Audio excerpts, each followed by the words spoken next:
Hindi makapaniwala si Sorayang sa kanyang narinig at nanatiling nakatulala habang ang pawis ay tumulo mula sa kanyang pisngi. Sa kanyang isipan ay inulit niya ang katotohanang ang pinuno ng batas, ang taong nasa harapan niya ngayon, ay isang especially iyan na ipinadala ng kalaban na samahan, ang Righteous Heavenly Alliance. Hindi niya lubos na maintindihan kung paano ito nangyari at kung paano nito nagawang itago ang tunay niyang pagkatao sa loob ng mahabang panahon, kaya't siya ay napabulalas ng mahina habang ang kanyang isipan ay puno ng pagkalito at pagtataka. Naisip niya na kung tunay na inaalagaan at minamahal ng guro ang kanyang alagad, hinding-hindi nito ipapadala ang isang musmos na bata pa lamang sa Demonic Hall, ang tahanan ng mga itinuturing na masasama at makapangyarihan. Nakaluhod si Gugo sa lupa habang nakataas ang kanyang mga kamay, tinatanggap ang espada at ang mabigat na tungkuling ibinigay sa kanya. Bumalik ang kanyang diwa sa kasalukuyan habang hawak ang kanyang tasa, at siya ay nagsalita ng may bahagyang ngiti na may halong lungkot. Sinabi niya na kung kahit ang kanyang dating guro ay hinding-hindi inaasahan na ang batang ipinadala niya upang manmanan at pumatay ay magiging isa sa mga paborito at tunay na alagad ng dakilang Heavenly Demon. Ipinaliwanag pa niya na bagaman mataas at marangal ang mga salitang ginamit ng kanyang guro noon, ang tunay na layunin nito ay gawin lamang siyang isang simpleng tagasilbi sa samahan o kaya ay isang mandirigma na mangangalap ng maliliit na impormasyon lamang. Nakinig si Sorayang ng buong pansin at sinabing labis ang katapangan ni Gugo at nagtanong kung mayroon pa ba siyang galit o hinanakit sa kanyang dating guro hanggang sa ngayon. Sumagot si Gugo ng kalmado at sinasabing ang lahat ng galit at hinanakit na naramdaman niya noon ay kanyang binitiwan at kinalimutan na noong siya ay naging tunay na alagad ng pinuno ng samahang ito. Inamin niya na bagaman ang kanyang kalagayan ay hindi perpekto at siya ay naging tagasunod ng dalawang magkaaway na Panginoon, tinanggap niya ang lahat ng ito bilang bahagi ng kanyang kapalaran at paglalakbay sa buhay. Tumingin si Sorayang sa kanya ng may paggalang at sinasabing nakikita niya na ang buhay ni Gogo ay puno ng hirap at pagsubok, bagaman hindi niya alam ang buong detalye kung paano ito naging alagad ng pinuno at kung paano ito naging pinuno ng batas. Naiintindihan niya ang bigat ng pinagdaanan nito, gayunpaman, ang kanyang kuryosidad ay hindi pa rin napapawi at inamin niya na ang talagang nais niyang malaman ay ang dahilan kung bakit ito nagkukwento sa kanya ng mga bagay na ito na matagal nang itinago sa iba. Tinitigan siya ni Gugo ng diretso sa mata habang nagtatanong kung bakit nga ba niya ibinubunyag ang kanyang lihim sa Third Young Master, pagkatapos ay sumagot si Sorayang sinasabing tama. Ipinaliwanag ni Gugo na anuman ang naging paraan at proseso, ang Third Young Master ang taong itinuturing na pinakamalapit sa pagiging tagapagmana at susunod na pinuno ng buong samahan. Dagdag pa niya na kapag ito ay napili na bilang tagapagmana, malalaman at matututunan din nito ang katotohanan tungkol sa kanya at sa kanyang nakaraan sa huli pa man din, kaya't mas mabuting malaman na ito ngayon ng direkta mula sa kanyang sariling bibig. Muling nagtanong si Sorayang ng may pagkalito kung ano nga ba ang saysay at kabuluhan ng pagsasabi nito sa kanya ngayon pa lamang, lalo pat dinala pa siya nito sa liblib na lugar na ito para lamang marinig ang mga bagay na ito. Inamin ni Gugo na kung pagbabatayan ang kanilang ugnayan at samahan, totoong ngang walang kabuluhan at walang saysay ang pagsasabi niya ng kanyang mga lihim na nakaraan sa lugar na ito. Gayunpaman, dagdag pa niya sa kanyang sinabi, ang tunay na dahilan ng kanyang pagkukwento ay upang subukan ang binatilyo at alamin ang tunay na pagkatao nito. Nakinig ni Sorayang ng mabuti at hindi maiwasang magtanong ng may pagtataka kung ano ang ibig sabihin ng pagsubok na iyon. Ipinaliwanag ni Gugo ang kanyang tunay na hinala noon pa man, sinabi niya na sa loob ng mahabang panahon, siya ay nag-aakalang si Sorayang ay katulad din niya, isang especially iyan na ipinadala ng Righteous Heavenly Alliance upang manmanan at sirain ang kanilang samahan mula sa loob. Sa gulat at pagkabigla, halos mabitawan na ni Sorayang ang kanyang hawak na tasa habang ang kanyang mukha ay namutla dahil sa hindi inaasahang hinalang ito. Agad namang dinagdag ni Gugo na wala siyang anumang matibay na katibayan at patunay tungkol sa kanyang hinalang iyon, ito ay dumating lamang sa kanya bilang isang pakiramdam at likas na kakayahan, dahil naramdaman niya na mayroong katangian sa pagkatao ni Sorayang nakahawig ng kanyang sarili, ngunit sa huli, kanyang inamin na tila siya ay nagkamali lamang ng hinala at walang katotohanan ang kanyang inakala. Sa kanyang sariling pag-iisip, hindi makapaniwala si Sorayang sa tindi ng pakiramdam at kakayahang makatuklas ni Gugo. Naisip niya na si Gugo ay talagang mayroong pambihirang at matalas na pangunawa at likas na talino, dahil nakapansin ito ng mga bagay na hindi nakikita at nararamdaman ng karaniwang tao.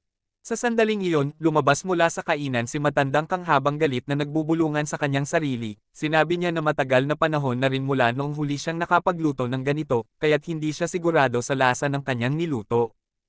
Sa kabila ng kanyang pagrereklamo, siya ay lumapit sa kanilang mesa bitbit ang isang plato na puno ng pagkain at inilapag ito sa harap nila habang sinasabing maaaring hindi ito gaanong masarap ngunit kailangan pa rin nilang kainin at huwag nang magreklamo. Luminjin si Gugo kay Matandang Kang at nagtanong ng seryoso kung ano ang palagay nito kay Sorayang. Huminto saglit si Matandang Kang at kanyang inamoy ang hangin habang siya ay nag-iisip at sinusuri ang katangian ng Third Young Master. Pagkatapos ng kanyang pagsusuri, si Matandang Kang ay mariing sinabi na hindi si Sorayang ang taong hinahanap at inaakala nila. Nagulat si Sorayang at nagtanong ng walang pasubali kung ano ang ibig sabihin ng kanyang sinabi, habang ang kanyang mukha ay puno ng pagkalito at pagtataka sa mga salitang naririnig niya. Ipinaliwanag ni Matandang Kang ang kanyang natuklasan habang hinihimas ang kanyang mahabang balbas. Sinabi niya si Sorayang ay walang taglay na masangsang at mapait na amoy na karaniwang nakakapit sa mga taong galing sa Orthodox sect, ang mga kalaban nilang itinuturing na banal at tama. Sa halip, sinabi niya na tiyak na si Sorayang ay isang nilalang na kabilang sa landas ng mga demonyo, bagaman ang kanyang kakaibang amoy ay hindi gaanong matindi at tila kakaiba kumpara sa iba pang tulad niya. Idinagdag pa ng Matandang Kang na sa pamamagitan lamang ng pagtingin sa mukha at kilos ni Sorayang, kanyang nasasabing ito ay tiyak na nakagawa na ng maraming kaguluhan at problema noon pa man, lalo pang naguluhan si Sorayang at nagtanong kay Matandang Kang kung ano ba talaga ang nangyayari at paano nalalaman ng Matandang Kang ang mga bagay na hindi naman nila sinasabi. Si Matandang Kang ay galit na itinuro ang kanyang daliri sa mukha ni Sorayang habang sumisigaw ng malakas. Sinabi niya na hindi ba nito naiintindihan ang ibig sabihin ng lahat ng ito, at tinawag pa niya itong hanggal. Ipinaliwanag niya na dinala ni Gogo si Sorayang sa lugar na ito upang subukan at alamin kung ito ba ay isang especially iyan na ipinadala ng Righteous Heavenly Alliance tulad niya o hindi. Gulat na gulat si Sorayang at napabulala sa kanyang sarili. Nagtataka kung paano nalaman at nakikita ni Matandang Kang ang mga bagay na iyon. Sumagot naman si Matandang Kang nang may pagmamalaki na syempre alam ito ni Gugo, at ito mismo ang dahilan kung bakit niya dinala rito si Sorayang. Pagkatapos ay lumingon si Matandang Kang kay Gugo at nagtanong kung hindi ba nito sinabi kung sino talaga siya kay Sorayang. Sumagot si Gugo ng diretsahan na hindi, at hindi rin naman sinabi sa kanya ng iba ang pagkakakilanlan ni Matandang Kang. Napabuntong hininga si Matandang Kang at sinabing mahirap talagang hulaan at intindihin ang pagkatao ni Gugo dahil sa kanyang lihim at misteryosong ugali. Habang si Matandang Kang ay lumalakad palayo ng nakatalikod, muling nagtanong si Sorayang kay Gogo kung sino ba talaga ang matandang iyon, ngunit biglang sumagot si Matandang Kang na kung hindi sinabi ni Gogo, tiyak na may mabuti at matibay na dahilan kung bakit, kaya't siya rin ay hindi magsasabi at ililihim din ito. Napangiti si Sorayang ng bahagya habang iniisip ang kanyang nakita. Sinabi niya na nakakatuwa at talagang kakaiba ang matandang iyon, at nagtanong kung alam ba ng cult leader ang tungkol sa pagkatao at pag-iral ng matandang ito. Sumagot si Gugo ng walang pag-aalinlangan na walang anumang bagay sa loob ng kanilang samahan ang hindi alam at hindi nalalaman ng kanilang pinuno, dahil ang kanyang kaalaman ay walang hanggan. Muling nagtanong si Sorayang nang may katiyakan kung kaya't siya ay dinala rito upang alamin kung siya ba ay isang especially iyan ng Righteous Heavenly Alliance tulad niya. Sumagot si Gugo na iyon ang katotohanan, ngunit idinagdag niya na hindi lamang iyon ang tanging dahilan kung bakit niya ito inanyayahan at dinala sa lugar na ito. Ipinaliwanag niya na ang kanyang tunay na layunin ay nais lamang niyang makipag-usap ng masinsinan at makipagpalitan ng kuro-kuro sa iba't ibang bagay kasama ang Third Young Master. Sumagot si Sorayang nang may pagpapakumbaba at sinabing siya ay nararangalang marinig ito, ngunit sa kanyang palagay ay walang pag-aalinlangang ang pakikipag-usap sa isang taong kasing igting at kasing puno ng alalahanin tulad niya ay hindi makakapagpagaan ng kalooban ng sinuman, maging ng kanyang kasama man. Habang nagsasalita, siya ay nagbuhos ng inumin sa tasa ni Gugo nang may pag-iingat. Tumingin si Gugo sa kanya ng seryoso habang sinasabing dahil sa sinabi at nakita niya ngayon, kanyang pinagsisisihan na siya ay nagkaroon ng ganitong kaisipan at pagnanais na makipag-usap sa kanya. Papangiti lamang si Sorayang ng bahagya habang naririnig ang kanyang sinabi.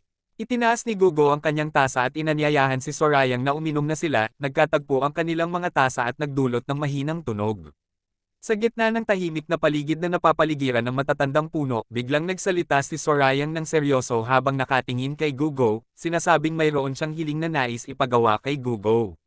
Ipinaliwanag niya ang kanyang nais mangyari habang sila ay nakaupo sa kanilang mesa sa labas. Iniuutos niya na pumili si Gugo ng isa sa mga bilanggo na nakakulong sa ilalim ng lupa, at palitan ito ng pagkatao ni Guanpyong. Idinagdag pa niya na kailangang gamitin ni Gugo ang kanyang pambihirang kakayahan na tinatawag na bone shifting technique upang maisigawa ang ganap na pagpapalit ng anyo at pagkakakilanlan ng walang sino mang makakaalam. Nakinig si Gugo ng mabuti at agad na nagtanong ng may pag-aalinlangan kung pinahintulutan ba at inaprubahan ba ng cult leader ang ganitong uri ng gawain. Alam niyang ang pagpapalit ng pagkatao at paggamit ng ganitong pamamaraan ay isang mabigat na bagay na hindi maaaring gawin ng walang pahintulot ng pinuno. Sumagot si Sorayang ng walang pag-aalinlangan na kung hindi ito inaprubahan ng kanilang pinuno, hinding-hindi niya ito hihilingin at ipapagawa sa kanya. Sa kabila ng sagot na iyon, muling nagsalita si Gogo ng may pagbibiro at sinasabing kahit pa nga hindi ito pinahintulutan, alam niyang si Sorayang ang uri ng taong gagawa pa rin ito at magdudulot muna ng gulo bago mag-isip ng ibang paraan. Tinitigan siya ni Sorayang ng walang imak, at sa isipan ni Sorayang ay napabulalas siya na si Gogo ay talagang mahirap intindihin at lapitan dahil sa kanyang misteryosong ugali. Pagkatapos ng sandaling katahimikan, sumagot si Gugo na siya ay papayag sa hiling na ito, ngunit sinabi rin niya na mayroon din siyang sariling hiling na nais ipagawa bilang kapalit. Napangiti ng bahagya si Sorayang at sinabing ang mga kasunduan ay talagang nakakapagpadali ng mga bagay para sa kanya. Agad niyang tinanong kung ano naman ang hiling ni Gugo, na handang tumanggap ng anumang kondisyon basta't magkaintindihan sila sa kanilang gagawin. Tumingin si Gugo ng diretso sa kanya at sinabi ang kanyang kondisyon ng walang paligoy-ligoy. Ang kanyang hinihiling na sa loob ng susunod na 1 taon, ang Third Young Master ay makikipagsanay at makikipaglaban sa kanya tuwing siya ay hihilingin o mag-uutos. Gulat na gulat si Sorayang sa narinig at halos hindi makapaniwala, kaya't siya ay nagtanong ng may pagtataka kung ang ibig ba nitong sabihin ay ang pakikipagsanay at pagsusubok ng lakas. Idinagdag pa ni Gugo na kung ito ba ay napakahirap para sa kanya. Agad namang sumagot si Sorayang na siya ay papayag sa kondisyong iyon ng walang pag-aatubili. Nagpasalamat si Gugo sa kanya, ngunit sumagot si Sorayang na hindi niya kailangang magpasalamat dahil ito ay isang simpleng kasunduan lamang sa pagitan nila, na pareho silang may makukuha at kailangang gawin. Pagkatapos nilang magkasundo, ay biglang nag-utos si Gugo na tumayo na si Sorayang sa kanyang kinauupuan. Nagtanong si Sorayang ng may pagtataka kung ano ang dahilan ng pag-uutos na ito. Tumayo si Gugo ng tuwid sa gitna ng lupa habang ang kanyang anino ay bumabagsak sa mesa kung saan nakaupo si Sorayang. Sinabi niya na dahil napag-uusapan na nila ang bagay na iyon, mas mabuting magsanay na sila ang kanilang sarili ngayon din. Sumagot si Sorayang na pagkatapos muna nilang kumain, dahil ang pagkain ay lumalamig na at sayang kung hindi makakain ng maayos. Hindi sumagot si Gugo agad, sa halip, siya ay nanatiling tahimik habang ang kanyang tingin kay Sorayang. Pagkaraan ng ilang sandali, sumagot si Sorayang ng may pagpayag at sinabing sige, pumapayag siya at magkakaroon sila ng laban at pagsasanay. Agad na siyang tumayo at inayos ang kanyang kasuotan habang ang hangin ay bahagyang umihip sa kanilang paligid. Habang inaayos ni Sorayang ang kanyang sarili, biglang pumasok sa kanyang isipan ang katotohanang ang kanyang kalaban ay isang especially iyan na ipinadala ng Righteous Heavenly Alliance. Napagtanto niya sa kanyang sarili na marahil ito ang dahilan kung bakit mula pa noon ay nakaramdam siya ng kakaibang pagiging malapit at pagkakapareho ng kanilang pagkatao, bagaman hindi niya maipaliwanag kung bakit. Humarap si Gugo sa kanya ng buong paghahanda at nagtanong kung handa na ba siya. Tumingin si Sorayang sa kanya at sumagot na dahil maganda ang panahon at naroon naman sila sa lugar na iyon, samantalahin na nila ang pagkakataon.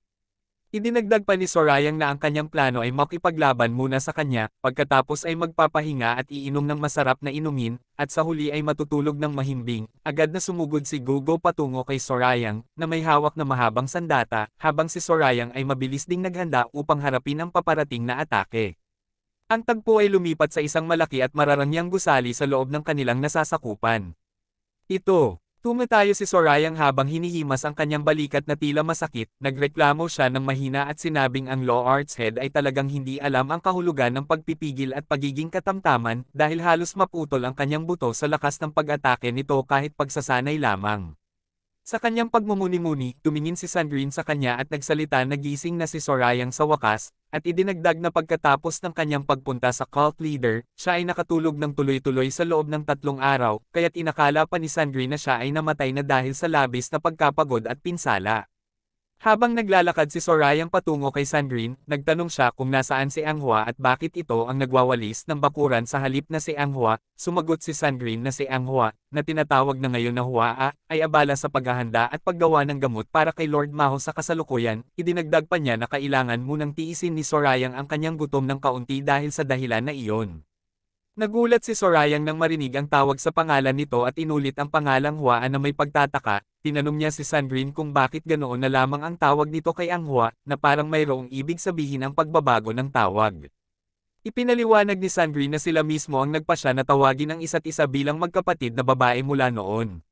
Napangiti si Sorayang nang may pagpapatibay at sinabing ito ay mabuting balita. Sinabi niya na ang pagharap at pagtagumpay sa mga pagsubok at hirap ng magkasama ay siyang dahilan kung bakit lalo pang tumibe at lumalim ang kanilang ugnayan.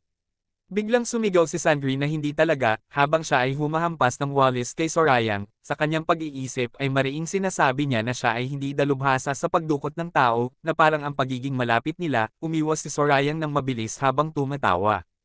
Ang tagpo ay lumipat sa isang marangya at dambuhalang gusali na kilala bilang Blood Soul Hall ng Heavenly Demon Cult.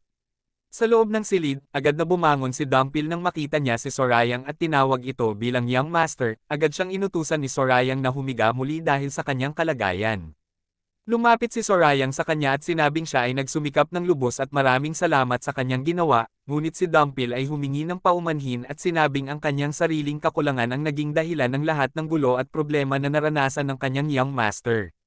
Agad na tumutol si Sorayang at sinabing kung mayroon mang dapat humingi ng tawad, ay siya iyon. Ipinaliwanag niya na ang lahat ng nangyari ay dahil sa kanya at sa kanyang sariling desisyon, kaya't siya ay nahihiya at hindi makaharap ng maayos ang kanyang mga tauhan. Idinagdag pa niya na ang laban ng iyon ay hindi dapat kasali si Dumpil at hindi siya dapat nadawit sa pangyayaring iyon. Sa huli, inamin niyang ang tunay na dahilan ng lahat ay ang kanyang sariling kakulangan at kawalan ng sapat na kakayahan. Ang dalawang dalaga sa tabi ay nakinig ng tahimik. Tumingin si Sorayang ng seryoso kay Dumpil, puno ng katatagan ang kanyang mukha habang siya ay nangangako na sisiguraduhin niyang hinding-hindi na muling mangyayari ang ganitong uri ng sakuna at panganib. Pagkaraan ng ilang sandali, sila ay lumipat sa isang mas pribadong lugar sa labas ng gusali. Nagsalita si Dumpil ng mahina at may pag-iingat, na sinasabing mayroon siyang nais sabihin kay Sorayang ng pribado lamang. Nagpatuloy sa pagsasalita si Dumpil at sinabing narinig niya ang mga manggagamot na nag-uusap tungkol sa pangyayari. Tinanong niya si Sorayang kung totoo bang siya ang nagligtas sa Second Young Master noong mga panahong iyon. Sumagot si Sorayang ng maikli at walang pagbabago sa kanyang mukha. Agad na nagbabala si Dumpil sa kanyang Young Master, na sinasabing kailangan niya maging maingat sa lahat ng kanyang gagawin at ikikilos. Ipinaliwanag niya na ang mga taong sumalakay sa kanila noon ay puno ng katapatan at debosyon sa kanilang mga pinuno, kaya't mahirap hulaan kung ano ang kanilang susunod na hakbang at kung ano ang tunay nilang layunin. Ngunit pagkatapos niyang mag-isip ng mabuti, binago niya ang kanyang sinabi at inamin na sa kanyang pagbabalik tanaw, napagtanto niyang hindi lamang purong katapatan ang naging dahilan ng kanilang ginawa. Siya ay humingi ng paumanhin bago ipagpatuloy ang kanyang sasabihin, dahil alam niyang ang kanyang ibubunyag ay isang mabigat at hindi kasiya siyang katotohanan para sa kanyang Young Master. Sinabi niya na tila may mga tao na nagtataglay ng matinding galit at hinanakit laban sa Third Young Master, at ito ang posibleng tunay na ugat ng lahat ng gulo. Nagtanong si Sorayang nang may pagtataka kung ano ang ibig sabihin ng kanyang narinig, dahil sa kanyang palagay ay wala naman siyang ginawang masama upang pag-alapan siya ng ganito. Idinagdag pa ni Sorayang na ang mga sumalakay ay tila hindi lamang sumusunod sa utos ng First at Second Young Master, kundi parang sila mismo ang nakaka-impluwensya at nagtutulak sa dalawang pinuno na gawin ang masama.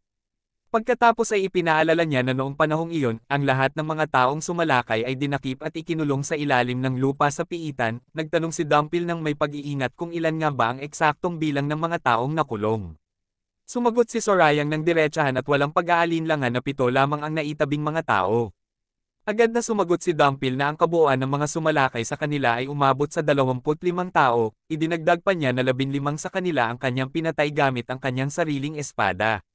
Sumagot si Sorayang na kapag binawas ang 15 sa kabuoang 25 sumalakay, ay may natitira pang 3 tao na hindi nila nakuha at napaslang. Agad siyang na nakaisip na nangangahulugan ito na may mga nakaligtas pa mula sa mga taong lumusab at gumawa ng masama sa kanilang mga tauhan, at ang mga ito ay nakatakas at nagtatago pa rin sa kung saan man, na maaaring magdulot muli ng panganib sa hinaharap. Sa gitna ng malawak at maaliwalas na kalangitan, gumawa ng desisyon si Sorayang at sinabing siya mismo ang magsisiyasat at mag-iimbestiga sa bagay na ito upang malaman ang buong katotohanan at matuklasan kung sino ang mga taong nasa likod ng lahat ng ito. Nagpaalala si Dumpil ng may pag-aalala na kailangan niyang maging lubos na maingat sa kanyang gagawin dahil ang mga taong kanilang kaharap ay hindi pangkaraniwan at puno ng panganib. Habang nakatayo sa harap ng isang pulang pader ng gusali, napaisip si Sorayang ng malalim, naisip niya na ang mga taong may matinding galit at hinanakit sa kanya ay tiyak na galing sa matagal ng alitan o matandang kaaway na tila nakalimutan na niya o hindi naman niya alam, napagtanto niya na mayroon pala siyang nakaraang hindi niya alam, isang nakaraan na itinago sa kanya ni Sorayang, at ito ang sanhi ng mga pangyayaring kasalukuyang nangyayari. Sa kanyang isipan ay hindi siya makapaniwala at tinanong niya ang kanyang sarili kung ano ba talaga ang mga bagay na kanyang ginawa noon pa man na hindi niya maalala at nalalaman. Ang tagpo ay lumipat sa Hall of Joy ng Heavenly Demon Cult, isang dambuhalang gusali na puno ng mararangyang palamuti at nagsisilbing sentro ng mga mahahalagang usapan at pagtitipon. Sa loob ng silid, nagtanong si Yonsim nang may pagtataka at pagdududa kung naririnig ba niya ng tama ang hiling ni Sorayang. Inulit niya ang sinabi nito, na nagtatanong kung nais ba talaga niyang makuha ang listahan ng lahat ng kagamitan at bagay na ipinadala sa tirahan ng First at Second Young Master. Tumugon si Sorayang nang may katiyakan na ito ang kanyang tunay na nais, ipinaliwanag niya na para kay Jin Guanyong, kailangan ang talaan mula pa noong umalis ito sa kanyang pag-iisa hanggang sa kasalukuyan, at para naman kay Guanpyong, kailangan ang mga nakalipas na 3 taon, nagtanong si Yonsim nang may pag-iingat kung ano ang dahilan ng ganitong hiling, na nais niyang masiguro ang layunin nito bago siya sumunod. Tumingin si Sorayang ng diretso sa kanya at sinabing kung ibubunyag niya ang dahilan, hindi na niya magagawang pretuhin pa siya ng parehong paraan, Lady So, ipinaliwanag niya na mula sa sandaling iyon, ituturing na niya ito bilang kaibigan o kaya naman ay kaaway, at tinanong niya si Yonsim kung kaya ba nitong harapin ang ganitong uri ng pagsusuri at pagpapasya.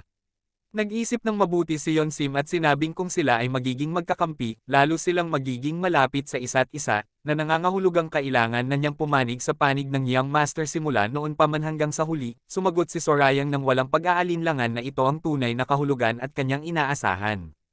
Pagkatapos ay nagtanong si Yonsim ng may pag-iingat at pag-aalala kung sakaling sila ay maging magkalaban at magkaaway sa huli.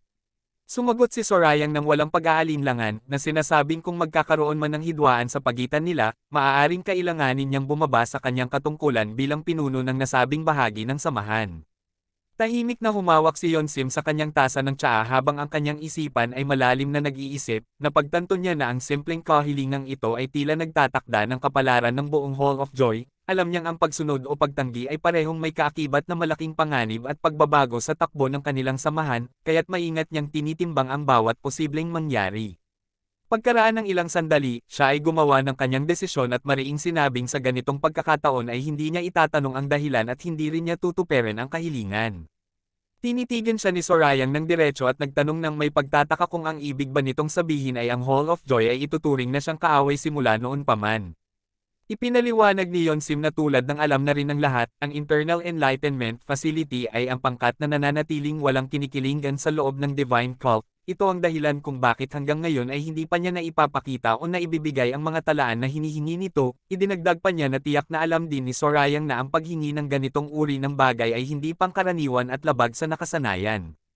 Uminom si Sorayang ng tsaa habang sumasagot na alam niya ito ng lubusan, ngunit sinabi ni Yonsim na bagaman minsan ay nagpapakita ito ng kakaibang ugali at kilos, alam naman niyang sa likod nito ay may mabuting puso at kabutihan sa mga taong nakapaligid dito. Sa kabila ng pagkilalang iyon, muling iginiit ni Yonsim na sa kabila ng lahat ng iyon ay hindi pa rin niya may pagkakaloob ang pabor na hinihingi nito.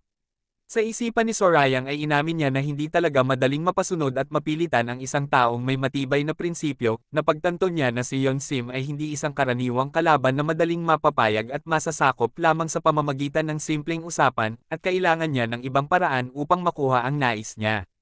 Habang sila ay nasa gitna ng katahimikan at malalim na pag-iisip, may biglang tumok sa pinto, isang tinig ang narinig mula sa labas na nagtatanong kung maaari bang pumasok, sumagot si Yonsim ng walang pag-aalinlangan na maaari itong pumasok. Ang pinto ay dahan-daang bumukas at pumasok si Juhwa sa loob. Pagkapasok, agad na lumuhad si Juhwa sa harap ni Sorayang habang itinataguyod ang kanyang sarili ng may lubos na paggalang, binigkas niya na ang mga banal na aral ay walang pag-aalinlangan at ang lahat ng nasa ilalim ng kapangyarihan ay dapat yumuko sa kanya. Ipinakilala niya ang kanyang sarili bilang si Juhwa, ang namamahala ng Internal Enlightenment Facility, at binati ang Third Young Lord ng may buong katapatan at pagpapakumbaba. Tinitigan siya ni Sorayang ng may pagtataka at agad na nagtanong kung ano ang kahulugan ng pagdadala rito sa General Manager Ju sa ganitong oras at pagkakataon. Sumagot si Yonsim ng diretsahan at walang paligoy-ligoy, na sinasabing ito ay eksakto kung ano ang iniisip at inaakala ni Sorayang. Ipinaliwanag pa niya na ang dalagang si Juhua ang itinakda at kinikilalang magiging susunod na pinuno ng Internal Enlightenment Facility, at idinagdag pa niyang walang sino man ang tumututol o makakatutol sa bagay na ito. Sa isang seryosong tono, sinabi pa niya na kahit pa mayroong sino mang magtangkang sumalungat at humadlang, siya mismo ang pipigil at haarang sa kanila. Pagkatapos ay muling siyang nagsalita at sinabing hindi niya pakikinggan ang mga detalye ng pabor na nais sanang hilingin ni Sorayang. Inihayag niya na balak niyang lisanin ang silid na iyon, isasara niya ang kanyang mga mata at tainga upang wala siyang marinig at makita man lang na maaaring makaapekto sa kanyang prinsipyo at paninindigan. Dahan-dahang umalis si Yonsim at mariing sinabing hindi niya ipapahintulot na ipagkaloob nito ang kahilingan ng Third Young Lord. Nagtanong si Juhua nang may pagtataka kung ano ang ibig sabihin ng sinabing iyon. Sa kabila ng pagtataka nito, iginiit pa rin ni Yonsim na kahit paano ang mangyari, kailangan at dapat niyang ipagkaloob ang hiling ni Sorayang, na nagdulot ng higit na kalituhan sa isipan ni Juhua habang siya ay nakatingin ng walang kibo. Ang mukha ni Juhua ay puno ng gulat at pagkabigla habang kanyang naririnig ang sinabing iyon. Sa huli, ipinaliwanag ni Yonsim na ang kanyang ginagawa ay parang pagtatago lamang ng ulo sa buhangin tulad ng ginagawa ng ibon kapag natatakot. Sinabi pa niya na ituring na lamang ito ni Sorayang bilang kanyang huling regalo at pabor na maibibigay niya. Pagkalabas ni Yonsim, napabuntong hininga na lamang si Sorayang at nagsalita sa kanyang sarili na nakakahiya talaga dahil hindi niya maaaring magpanggap na parang wala siyang narinig sa mga sinabing iyon. Sa kanyang isipan, inihalin tulad niya ang pagkilos at pag-iisip ni Yonsim sa isang nine-tailed fox, na kilala sa pagiging tuso, matalino, at puno ng lihim na plano. Ang tagpo ay lumipat sa labas ng gusali, kung saan isang malakas na halakhak ang umalingaw-ngaw sa paligid. Sinabi ng tattered demonic elder na talagang kahanga-hanga ito, dahil bagaman siya ay mahigit 70 taon na ang nabubuhay sa mundo, tila kaunti pa lamang ang kanyang nakikita at nalalaman kumpara sa iba. Idinagdag pa niya na kakaiba si Sandrine dahil sa murang edad nito ay nakapunta na ito sa napakaraming lugar at nakakita ng iba't ibang bagay. Nagpapasalamat si Sandrine sa magandang sinabi ng tattered demonic elder at sumagot na siya ay labis na pinupuri nito. Ipinaliwanag niya na ang dahilan kung bakit tila marami na siyang narating ay dahil ang tattered demonic elder ay abala lamang sa kanyang mga gawain, samantalang siya naman ay itinuturing na manggugulo na palaging nasa labas dahil sa dami ng kanyang libreng oras. Muling tumawa ang tattered demonic elder at inamin na kanyang pinagsisisihan ang kanyang kabataan dahil kung nakilala niya ang isang katulad ng dalaga noon, marahil ay nagkaroon siya ng magandang apo na kasing ganda nito kung sana ay nakapag-asawa siya ng mas maaga. Sumagot si Sandrine ng pabiro na hindi pa huli ang lahat para gawin pa rin ito ngayon, dahilan upang magreklamo ang tattered demonic elder na huwag siyang pagtawanan dahil siya ay isang matandang mahigit 70 taon na. Sa gitna ng kanilang masayang usapan, dumating si Sorayang at nagtanong ng may pag-iingat kung sino ang kanilang hinihintay at nais makita sa pagkakataong ito. Agad na nakilala ng tattered demonic elder ang pagdating ni Sorayang at kanyang sinabi sa kanyang sarili na narito na siya. Napansin at hinangaan niya na kahit sa simpleng paglalakad lamang ay gumagamit na ito ng espesyal na footwork technique. Humarap ang tattered demonic elder sa kanya at nagpakilala bilang isang simpleng matanda lamang. Habang binabati siya bilang Third Young Lord, nagtanong si Sorayang ng diretso kung sino ba talaga siya, dahil nararamdaman niyang ang taong ito ay hindi pangkaraniwan at may malalim na kaugnayan sa loob ng samahan. Sumagot ang tattered demonic elder na siya ay isa lamang matandang mahilig maglaro ng Jangi sa mga tahimik na lugar. Inamin niya na nakalimutan na niya ang kanyang tunay na pangalan, at ang mga manlalaban sa loob ng samahan ay tinatawag siyang withered and tattered, kaya't maaari rin siyang tawagin sa pangalang iyon. Gulat na gulat si Sorayang nang marinig ito, dahil kilalang kilala niya ang pangalang iyon bilang isa sa mga pinakamakapangyarihang nakatatanda ng kulto. Bahagyang ngumiti ang tattered demonic elder habang sinasabing medyo nakakailang para sa kanya ang tawaging matandang demonyo, ngunit tinanggap niya ito dahil iyon nga ang itawag sa kanya ng iba. Sa isipan ni Sorayang, siya ay namangha at muling kinumpirma na ang kanyang kaharap ay walang iba kundi ang maalamat at iginagalang na matanda ng samahan. Agad na ipinakilala ni Sorayang ang kanyang sarili bilang Sorayang, at sinabing isang malaking karangalan para sa kanya ang makilala ang bantog na withered and tattered demonic elder, habang siya ay yumuyuko ng malalim bilang paggalang. Tumugon ng tattered demonic elder na labis naman ang kanyang ginagawang pagpaparangal, at bagaman kanyang pinahahalagahan ang paggalang na ipinapakita sa kanya, hindi niya itinuturing ang kanyang sarili na sapat na dakila upang tanggapin ang ganitong uri ng pagbati. Hindi pumayag si Sorayang at nagtanong kung hindi ba ito kabilang sa mga tapat na bayani na bumuo at naging bahagi ng mahabang kasaysayan ng Divine Cult. Sinabi pa niya na lalo lamang siyang nahihiya sa sinabing iyon, at humingi siya ng paumanhin kung hindi siya makayuko ng mas mababa pa dahil sa kanyang katungkulan at posisyon sa loob ng samahan.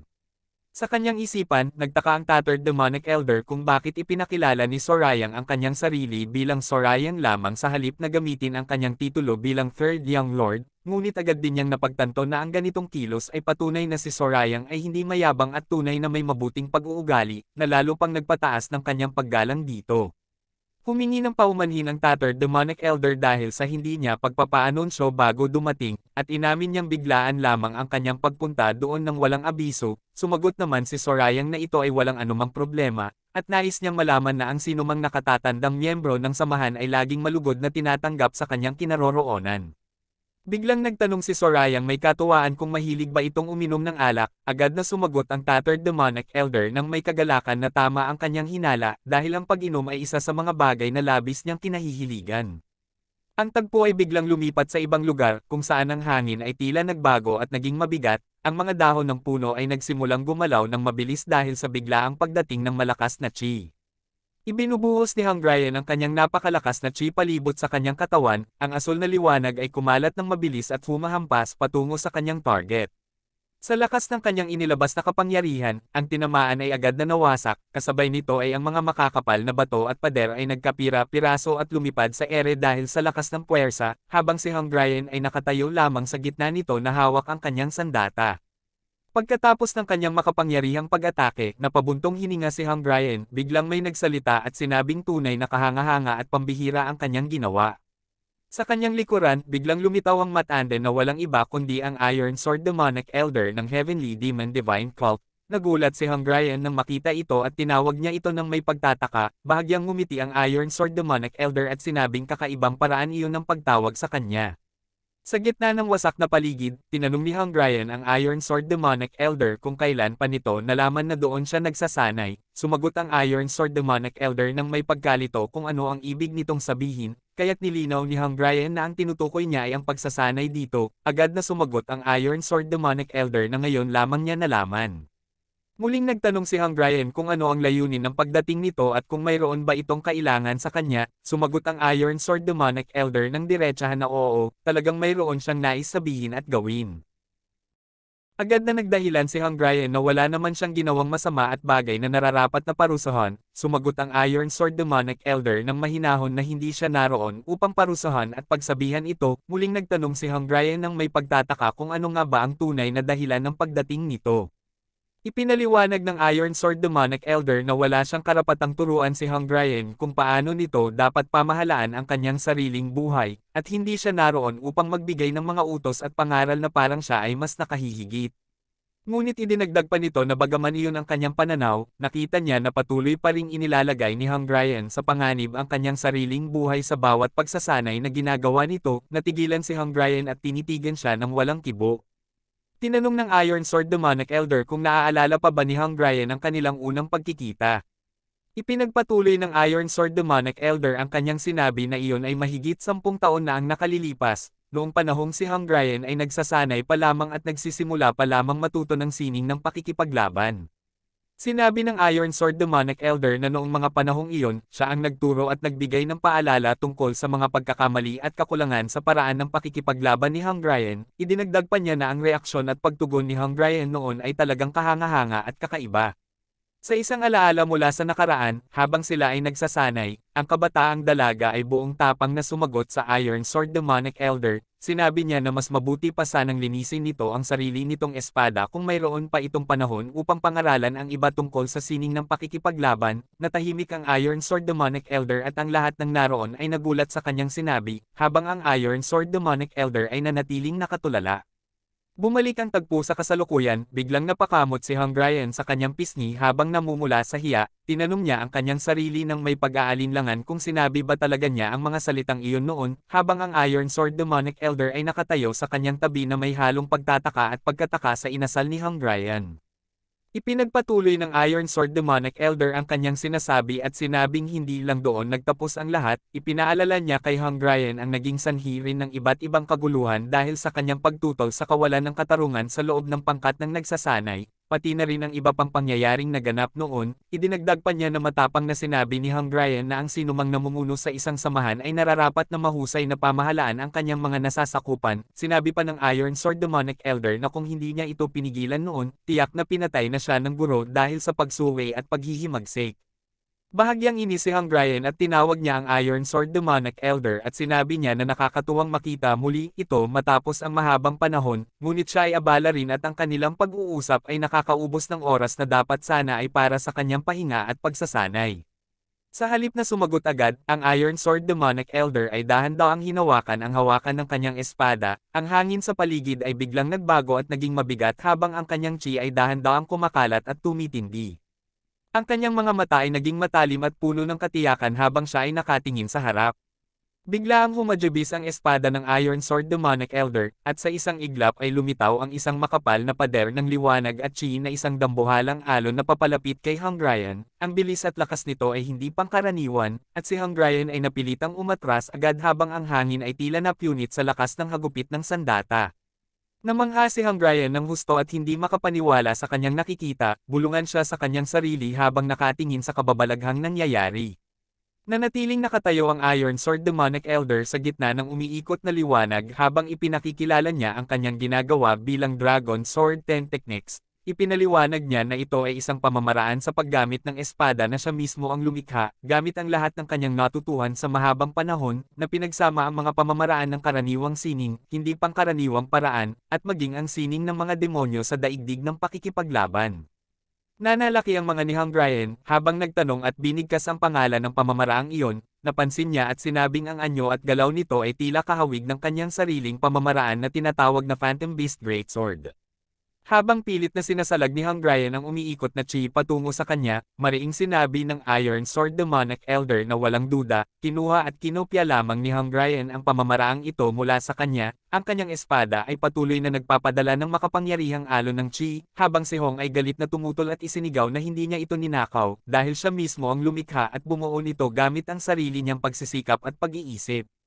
Inamin ng Iron Sword Demonic Elder na tama ang sinasabi ni Hungarian, na siya nga ang bumuo nito, ngunit idinagdag niya agad na hindi sana ito matagumpay na nakalikha ng ganitong kahangahangang pamamaraan kung hindi niya itinuro at itinama ang mga pagkakamali at kakulangan sa sining ng pakikipaglaban ni Hungarian noon pa man.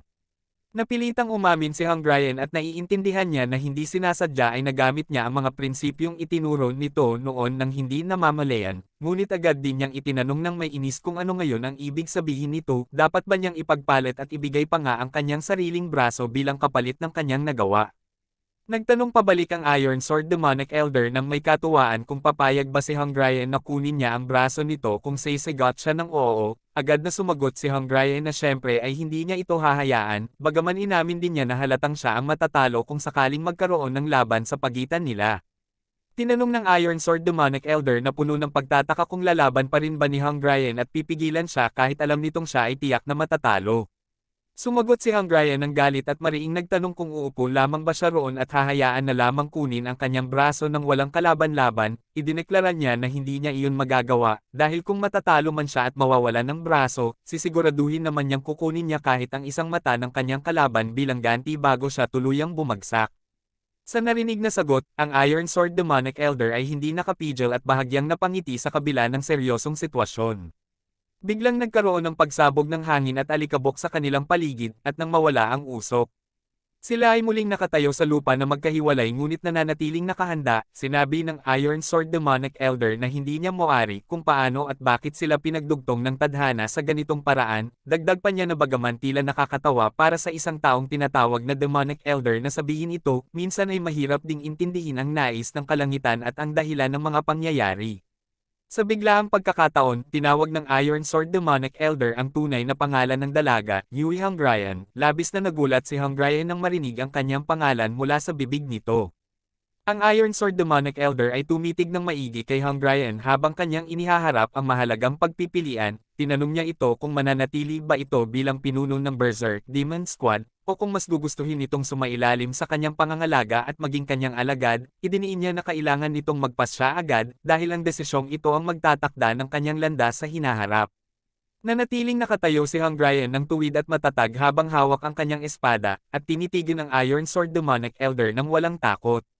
Sa ibang bahagi ng lugar, sa ilalim ng maliwanag na buwan, naririnig ang isang tinig na puno ng pagkamangha. Sinabi nito na talagang kahanga-hanga ang pangyayari, dahil tila ganti ng panghihuli ang ginawang panghuhuli, at kahit ang lahat ng alagad ng Beast Palace ay kasama rito, idinagdag pa nito na talagang matapang ang gumawa ng ganitong hakbang. Nagsalita si Sorayang at inamin na likas lamang siyang mapusok at matapang ang ugali. Inamin niya na minsan ay nagtataka siya sa sarili niya kung ano ba ang kanyang iniisip sa mga ganitong pagkakataon, dahil kung ganoon din ang ginawang ganti ng kalaban, tiyak na ang kanyang mga tauhan ay nasa panganib din. Pinuri siya ng tattered demonic elder at sinabing iyan ang dahilan kung bakit siya kahanga-hanga, dahil kung alam mo ang kahinaan ng iyong sariling estratehiya habang ito ay nagtatagumpay pa, lalo lamang itong gagaling at lalakas pa sa hinaharap. Pagkatapos ay napansin niyang lumipas na ang mahabang panahon dahil nakataas na ang buwan sa himpapawid. Humawak ang tattered demonic elder sa kanyang tasa at inamin na akala niya ay maiibigan lamang niya ang maikling pag-uusap, ngunit tila walang katapusan ang kagustuhan at pagnanasa ng tao. Sinabi pa niya na matapos nilang magkasalo sa inumin, mayroon pa siyang ibang bagay na nais ibahagi at pag-usapan. Ngumiti si Sorayang at agad na sumagot na siya ay sumasang-ayon sa kanyang sinabi. Nagtanong ang tattered demonic elder kung nais ba nilang lumipat sa ibang lugar upang doon ipagpatuloy ang kanilang usapan. Habang sila ay nagkaharap sa kabilaang panig, sinabi ng tattered demonic elder na hindi na kailangang bigyan ng halaga si Sorayang ang pagiging masunurin at ang utang na loob pagdating sa kanya. Nagkunwaring nagtataka si Sorayang at nagtanong kung ang pagiging masunurin ba ay isang uri ng masarap na pagkain. Pagkatapos nilang makarating sa nais na lugar, humawak si Sorayang sa kanyang espada at sinabing siya ang magsisimula. Sumagot ang tattered demonic elder na maaari siyang magsimula kailanman niya ito naisin. Sa kanyang isipan, malinaw na naalala ni Sorayang na tapos na ang panahon ng pakikipaglaban niya sa iba pang mga kandidato ng pamumuno na kasing edad niya. Ang tunay na kapangyarihan at hamon ay nasa ilalim ng Divine Cult, sa pamumuno ng Li Qiansang's Nine Horns, at ang kilalang Great Nine Demonic Elders. Matagal na siyang umaasa at naghahangad na dumating ang pagkakataong makaharap at makalaban sila balang araw, ngunit hindi niya akalain na ang araw na ito, ang kasalukuyang sandali, ang siya palang hinihintay niyang pagkakataon. Habang siya ay nakatingin sa kanyang harapan at inisip na sa wakas ay narating na niya ang antas ng kakayahan na matagal niyang pinagsikapan. Dahil sa puntong ito ng kanyang buhay, sa wakas ay karapat-dapat na siyang sumubok at sanayin ang kanyang sarili laban sa isa sa mga iginagalang na Great Nine Demonic Elders. Biglang naglabas si Sorayang ng kanyang napakalakas na chi, na nagdulot ng pagkislap ng pula at gintong liwanag sa buong paligid. Kaabay niyo ay ang hangin ay umikot ng mabilis at ang lupa ay yumanig habang siya ay bumubuelo, at kanyang hinamon ang tattered demonic elder kung sila ba ay magsisimula na. Agad na tumugon ang tattered demonic elder sa hamon, at sa isang iglap ay lumitaw ang matalas na liwanag sa kanyang leeg. Mabilis na humampes ng espada si Sorayang patungo sa tattered demonic elder, ngunit nanatiling nakatayo ang tattered demonic elder habang hinihintay ang paparating na atake. Sa gitna ng pag-atake, nagulat si Sorayang at napabulalas ng mahina dahil sa kanyang nakita. Sa kanyang isipan, muling nakumbinsi si Sorayang na tiyak na nataman niya ito ng wasto at diretsahan, ngunit hindi niya maintindihan kung paano nito nagawang pigilan at iwasan ang epekto ng kanyang atake. Tinignan niya ang kanyang dibdib, habang nakita niya ang kamay ng tattered demonic elder na nakahanda na sa pagkontra-atake. Kasabay nito ay ang isang malakas na suntok na puno ng siksik na chi ang kanyang pinakawalan, na tumama sa dibdib ni Sorayang bago pa man ito makagawa ng pananggalan. Ang lakas ng tama ay tumago sa kanyang katawan at nagdulot ng kanyang mabilis na pagkabulusok pabalik. Bumulusok ito patungo sa pader na lumikha ng malakas na pagyanig sa paligid at lumikha ng usok sa kanyang binagsakan. Matapos ang matinding pagtama, napaluhod si Sorayang sa sahig habang halos hindi na makahinga, isang mahinang ungol ang kumawala sa kanyang bibig. Bahagyang ngumiti si Sorayang habang tumutulo ang pawis sa kanyang mukha. Sa kanyang isipan, inamin niya na ang tattered demonic elder ay talagang isang kakaiba at nakawiwiling kalaban. Ang withered and tattered demonic elder ay nanatiling nakatayo ng tuwid at matatag sa gitna ng paligid na puno ng kaguluhan. Hinamon niya at tinignan niya si Sorayang at inulit ang kanyang sinabi kanina na akala niya ay malinaw na niyang sinabing hindi na kailangan ang labis na paggalang at pagpapasakop pagdating sa kanya.